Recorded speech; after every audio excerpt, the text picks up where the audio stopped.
ہم درآمد کرنے والی جو گاڑیاں ہیں، جو گاڑیاں درآمد ہوتی ہیں اس میں 2000 سی سی سے بڑی اور 3000 سی سی تک کی ایس یو ویز پر فیڈرل ایکسائز ڈیوٹی عائد کر رہے ہیں۔ 3000 سی سی سے بڑی گاڑیوں پہ بھی ہم ڈیوٹی بڑھا رہے ہیں۔ اس ٹیکس کا اطلاق 2 کروڑ سے مہنگی لگژری ای وی پر بھی ہوگا۔ اس کے جو ایگزیکٹ ریٹس ہیں وہ ہم بعد میں اس کو اناؤنس کریں گے۔ جناب اسپیکر، اس ضمن میں ایک اور ریلیف میجر کے تحت بزنس کلاس میں غیر ملکی سفر پر عائد فیڈرل ایکسائز ڈیوٹی کو ختم کرنے کی تجویز ہے۔ یہ مراعات یافتہ طبقہ کے لیے کوئی رعایت نہیں بلکہ اس حقیقت کا اعتراف ہے کہ پاکستان اپنا معیشت کو درکار سرمایہ کاری اور شراکت داری کے لیے ایک پرکشش ملک بن سکے، جو ہماری اقتصادی پالیسی ترقی کے لیے ضروری ہے۔ جناب اسپیکر، آٹو سیکٹر ہماری معیشت کے اہم شعبوں میں شمار ہوتا ہے۔ اہم شعبے کی ترقی کے لیے گزشتہ ایک دہائی میں ترقیاتی پالیسی متعارف کروائی گئی، جس سے صنعت کو فروغ ملا اور ملک میں وہی اہم اسمبلرز کی تعداد بڑھ کر 118 ہو گئی۔ ان میں ٹریکٹرز، موٹر سائیکلز، مسافر گاڑیاں اور کمرشل گاڑیوں کے مینوفیکچر شامل ہیں۔ نئی مینوفیکچرنگ پلانٹس اور جدید ٹیکنالوجیز میں نمایاں سرمایہ کاری ہوئی ہے، جس سے اس شعبے میں مسابقت بڑھی ہے اور شعبے میں ماڈرنائزیشن ہوئی ہے۔ اس وقت ایک نئی آٹو سیکٹر پالیسی وزیر اعظم پاکستان کی تشکیل کردہ کمیٹی کے زیر غور ہے، جس کی تفصیلات وزیر اعظم اور وفاقی کابینہ کی منظوری کے بعد پارلیمنٹ کے سامنے پیش کی جائیں گی۔ البتہ میں اس چیز کا اعلان کرنا ضروری سمجھتا ہوں کہ الیکٹرک موٹر سائیکلز، رکشوں، گاڑیوں اور بسوں پر موجودہ رعایتی نظام اگلے سال بھی برقرار رہے گا۔ اس سلسلے میں درآمد کیے جانے والے الیکٹرک ٹرکوں پر بھی 1% سیلز ٹیکس کی سہولت فراہم کرنے کی تجویز ہے۔ تاہم حکومت کی کوشش ہے کہ ان سہولیات سے انتہائی مہنگی الیکٹرک گاڑیاں فائدہ نہ اٹھا سکیں۔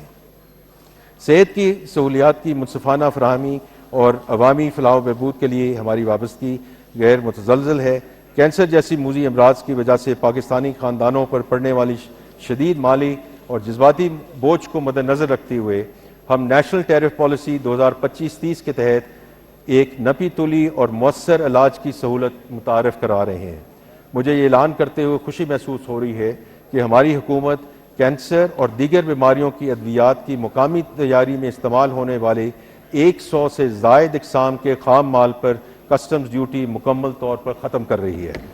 اس اقدام کا مقصد ملک بھر کے تمام شہریوں کے لیے جدید اور خلوصی علاج زیادہ سہل اور قابل رسائی ممکن بنانا ہے۔ جناب اسپیکر، ہماری حکومت نے ملکی کی صنعتوں کو گلوبل ویلیو چینز میں شامل کرنے اور کاروبار کرنے کی لاگت کم کرنے کے لیے پچھلے سال ایک جامع نیشنل ٹیرف پالیسی کے پہلے مرحلے کا آغاز کیا۔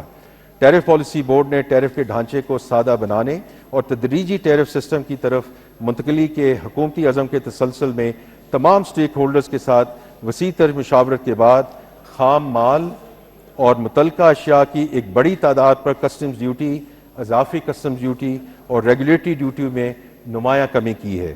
ڈیوٹیز میں اس کمی کی وجہ سے برآمدی شعبے، کیمیکل سیکٹر اور خاص طور پہ چھوٹے کاروبار یعنی کہ ایس ایم ایز کو انپوٹ کی لاگت میں براہ راست یا بالواسطہ کی صورت میں ریلیف ملے گا۔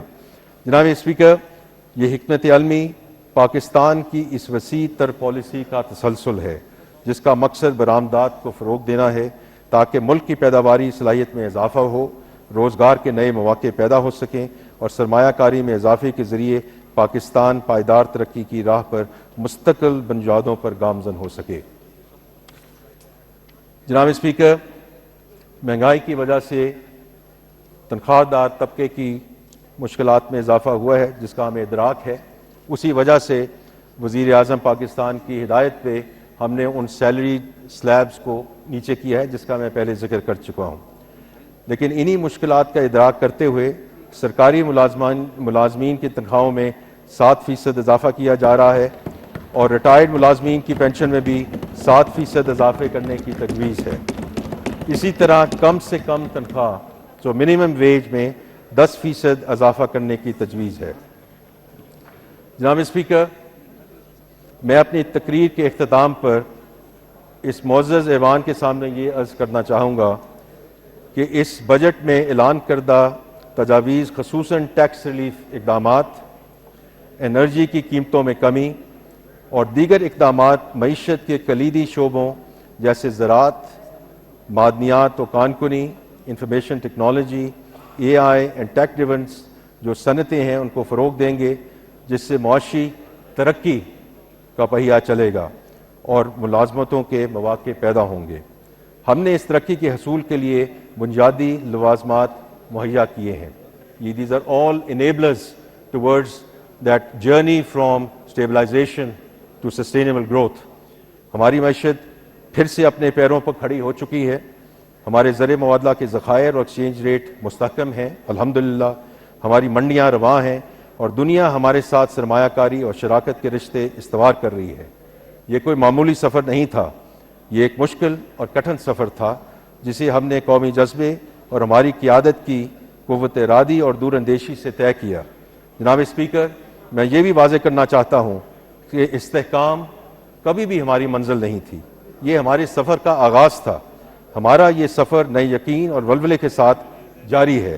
مجھے یقین ہے کہ آج کے بجٹ اقدامات اس سفر کو مزید تقویت دیں گے and they will move towards sustainable growth۔ جناب اسپیکر، ترقی کا مطلب صرف اعداد و شمار کا بڑھانا نہیں ہے۔ ترقی کا اصل مطلب وہ ہے جو ہر گھر کے دسترخوان تک، ہر کسان کے کھیت تک، ہر کاروبار کے کاؤنٹر تک اور ہر نوجوان کے روزگار تک پہنچے۔ اسی لیے اس حکومت کا عزم صرف ترقی نہیں بلکہ ایک وسیع البنیاد، پائیدار اور منصفانہ ترقی کا حصول ہے جس کے ثمرات ملک کے ہر علاقے اور ہر طبقے تک یکساں طور پر پہنچے۔ یہ بجٹ اسی جامع ترقی کے حصول کی جانب ایک سنجیدہ قدم ہے۔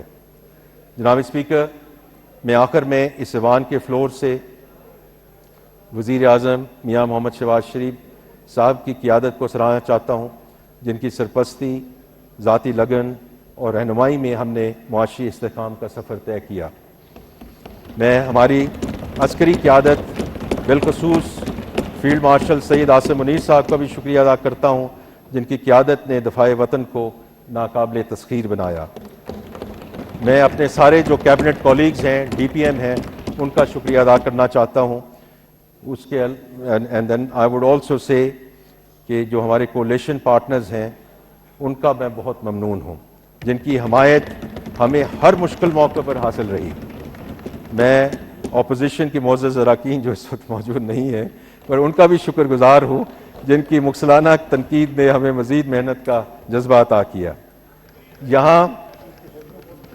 یہاں میں تمام صوبائی حکومتوں کے جذبہ تعاون اور اصرار کو بھی سراہوں گا، جن کی بدولت ہم نے ملک کے اسٹریٹجک اہداف کی تکمیل کی جانب بڑھیں گے۔ ہماری اس تمام تر کاوش اور محنت کا مقصد یہی ہے کہ ہم پاکستان کے عوام کے معیار زندگی کو بہتر بنائیں اور انہیں وہ تمام سہولتیں اور آسانیاں فراہم کر سکیں جن کے وہ مستحق ہیں۔ جناب اسپیکر، میں اپنی تقریر کا اختتام علامہ اقبال کے اس شعر پر کرنا چاہتا ہوں جو اس قوم کی روح کا ابدی اظہار ہے۔ نہیں ہے نا امید اقبال اپنے کشت ویراں سے، ذرا نم ہو تو یہ مٹی بہت زرگئی سے ذاتی۔ پاکستان زندہ باد۔